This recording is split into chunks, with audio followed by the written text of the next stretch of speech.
اعوذ باللہ من الشیطان الرجیم، بسم اللہ الرحمن الرحیم۔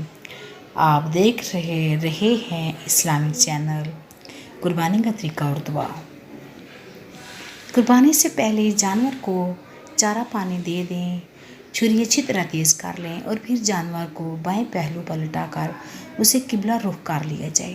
اپنا دایاں پاؤں اس کے پہلو پر رکھ کر تیز چھری سے جلد ذبح کیا جائے۔ ذبح کرنے سے پہلے یہ دعا پڑھیں: انی وجہت وجہی للذی فطر السماوات والارض علی ملۃ ابراہیم حنیفا وما انا من المشرکین قل ان صلاتی ونسکی ومحیای ومماتی للہ رب العالمین لا شریک لہ وبذلک امرت وانا من المسلمین اللہم منک ولک بسم اللہ اللہ اکبر۔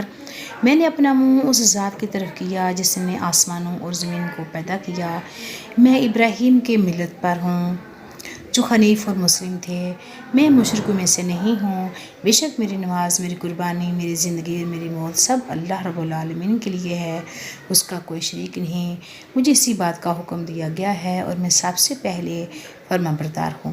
اے اللہ، یہ جانور آپ کی طرف سے ملا ہے اور آپ کے لیے ہی یہاں اپنا نام لیا جائے کی طرف سے قربان کیا جا رہا ہے، اللہ کے نام کے ساتھ، اور اللہ سب سے بڑا ہے۔ مندرجہ بالا دعا پڑھ کر ذبح کریں۔ ذبح میں 3 یا 4 رگیں کٹنی چاہیے۔ ذبح کے بعد یہ دعا پڑھیں: اللہم تقبلہ منی کما تقبلت من حبیبک محمد و خلیلک ابراہیم علیہ السلام۔ اے اللہ، میری طرف سے یہ قربانی کا قبول فرما جس طرح آپ نے اپنے حبیب محمد صلی اللہ علیہ وسلم اور اپنے دوست ابراہیم علیہ السلام کی قربانی قبول فرمائی۔ اگر آپ کو یہ ویڈیو اچھی لگے، پسند ہے، سبسکرائب کریں، لائک کریں۔